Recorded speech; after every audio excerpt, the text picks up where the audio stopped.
Hi, Mimi. Hi. Welcome. So I'm Diedra Barber, and I'm facilitating. Folks may or may not know I'm facilitating So Shifts the Sector, and I get to have a brief but hopefully fruitful conversation with my friend and colleague, Mimi. Would you like to introduce yourself? Who are you? Who is Sure. Mimi? Hi, everyone.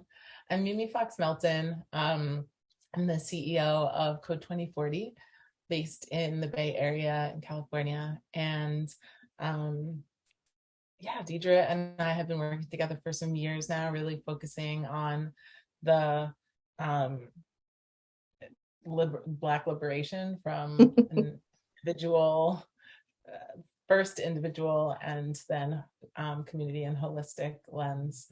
And I'm really excited to work together on another project at Code 2040 with you. Yeah, likewise, likewise. So I wanted to take a moment for us to just share why we are excited. And I'm making the assumption. I know that you are, so people know I'm not making decisions. I'm not being paternalistic for Mimi. We both know that we are excited for many reasons for this project and what it is and what it could be and what it could lead to. But particularly right now in this moment, it is a project that we thought about doing specifically for Black folks. And so I want to talk about what excites us about that, being Black women who have created a project for Black folks. And so that's my question to you. Like, what is exciting to you about this? Oh, so much. I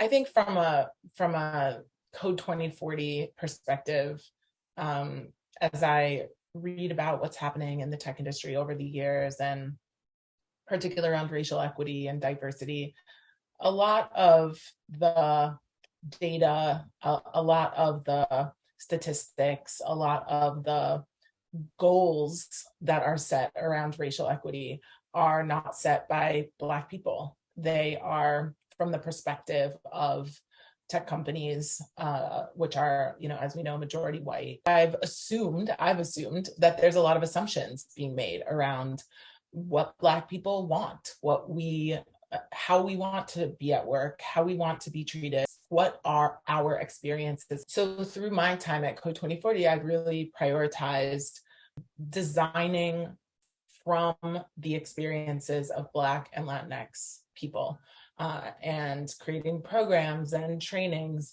that really center the experience of Black and Latinx workers. And since COVID has been upon us in the last few years, the workplace has changed so much. The way that we relate to each other, the interactions that we have, the way that we share space and experiences has shifted dramatically. And even in that time, the data that's come out about Black folks in tech is really sparse, and it's not by us, and really it's not for us either. And so I began asking people who I work with and in my network, what's happening at your job? Are you getting coaching? How's your relationship with your manager? Do you get casual time with your colleagues?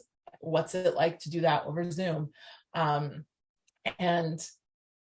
I realized that if we as Black people are not sharing what it's like for us, then our story is going to get filled in by other people or not be told at all. So Shifts to Sector is really an opportunity for us to come together and sit together in the way that Black folks do, and talk story and share and laugh together and drive the narrative of our experiences in the way that we want to. Mm-hmm, mm-hmm. Yeah, thank you for that. And I really like that you were like, and get to laugh together, because one of the things that excites me about this is like I love doing this, the work that I call really helping people as individuals see how there are ways in which we can peel back the layers of how white supremacy, patriarchy, anti-Blackness, systems of oppression dictate our experiences in the world, right? There, there's definitely ways that being targeted can control choices and whatnot, of course.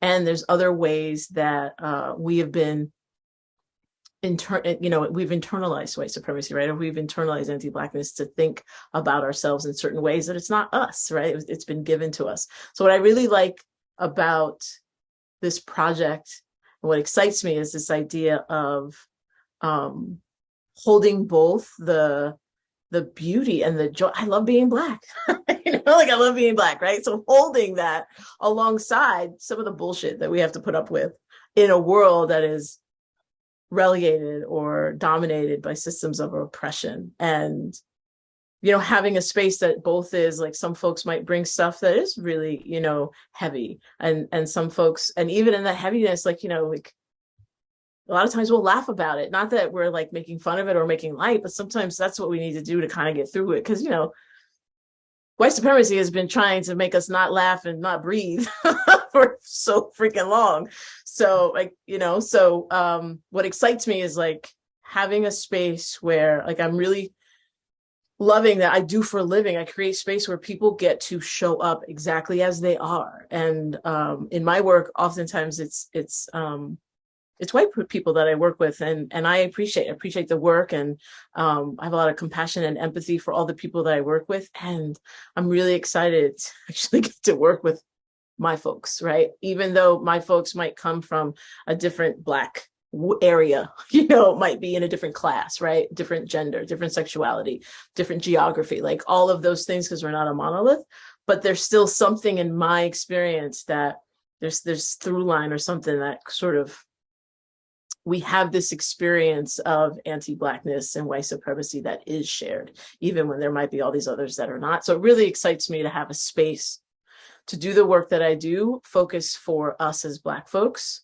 to peel back some of the crap that systems of oppression have given us. And some of us don't even know, right? We're defaulting to certain behaviors.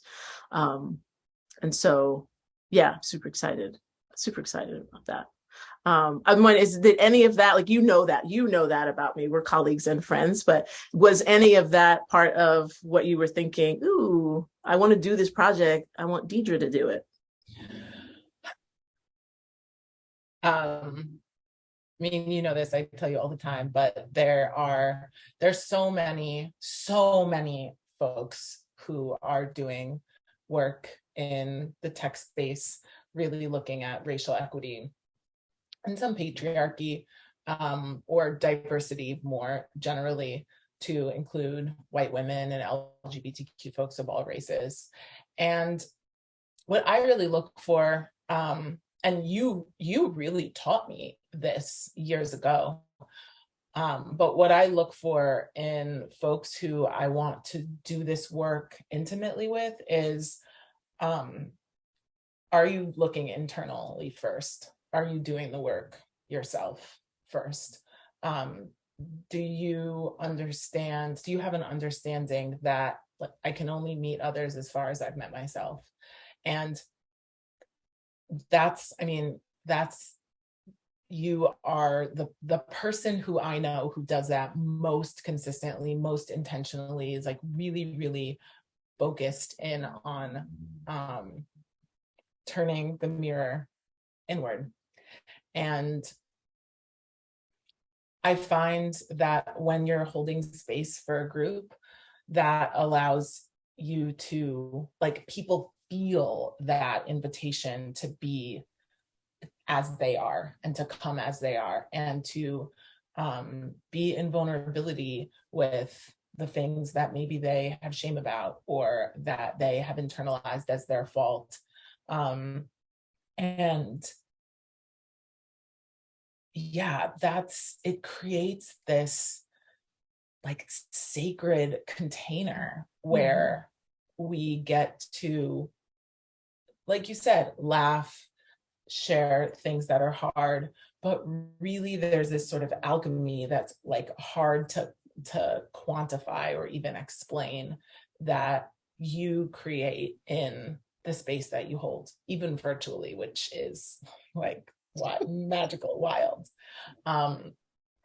You're making me think of two things that are exciting me. Like, so, well, the other thing that I love that people should know is that we will solve nothing, right? That's what excites me about this. Like, we're going to solve absolutely nothing during these conversations. We're getting to hold space with each other. But it reminds me of something you said to me when you first brought this idea to me. We were on the phone and I was walking through the desert in New Mexico.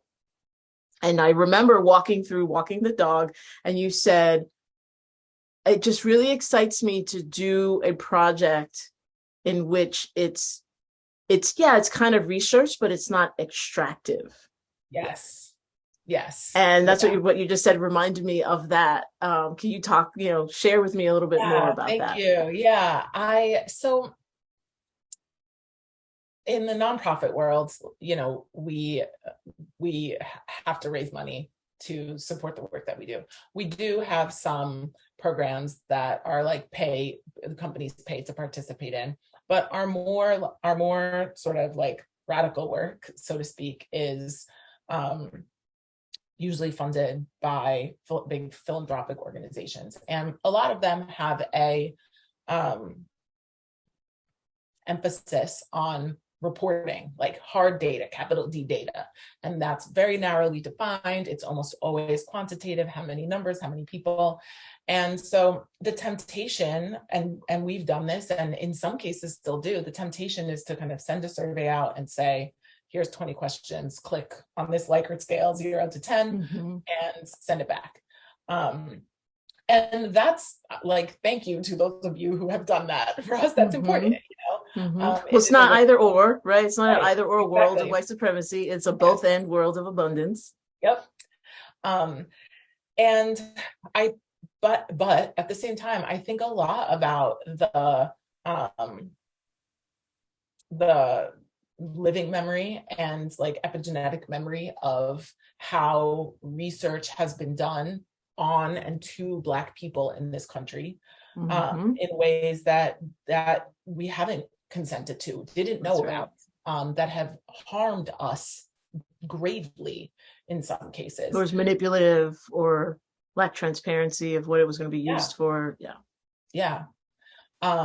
And so the research to me has these like, it's complicated. It has these multi-faceted, and like I said earlier in our chat, I always want us to be creating programs and resources that speak to the needs of the people we serve. And so hearing from folks is critical in that.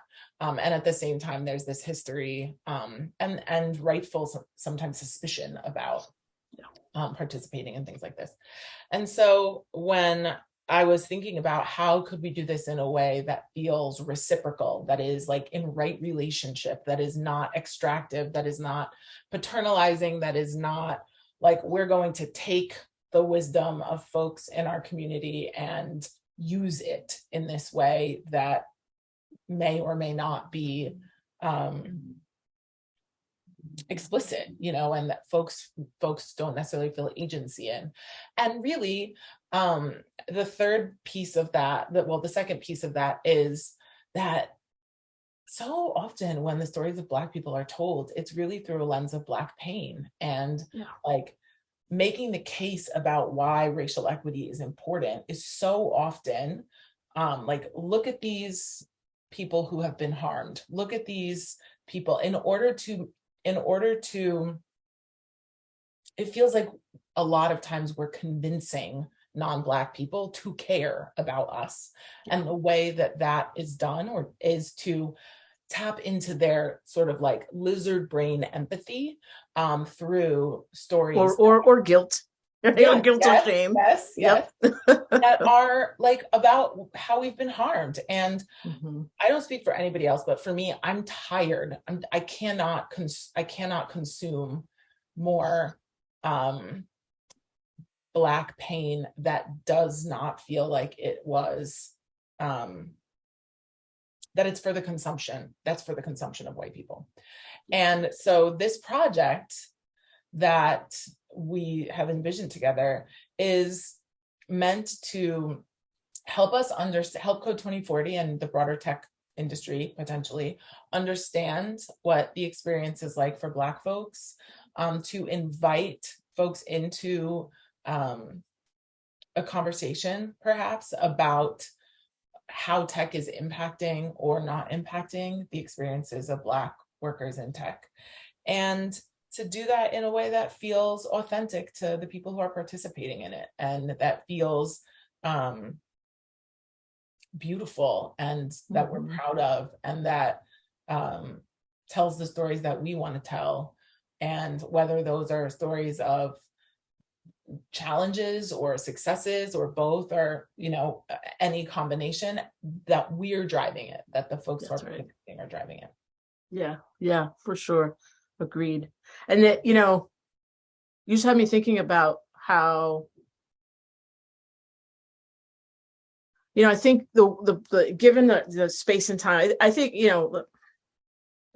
the whole goal of systems of oppression is to separate folks, right? Divide and conquer, pit people against each other. And I think in particular, there was a reckoning that, we know there was a racial reckoning that happened as the sort of perfect storm with COVID protocols and the pandemic. And it wasn't like the shit wasn't happening before the pandemic, but it just, it was a moment in time that really catapulted it into the bigger senses.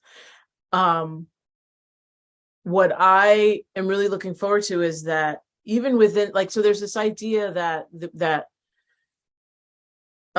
in order for us to be in space with each other or build community, first of all, I think even the word community is problematic, and we don't even, what does that mean? Everyone has a different idea of what community even means, right? So to even share space with each other, we all have to agree, right? That we all have to agree on everything.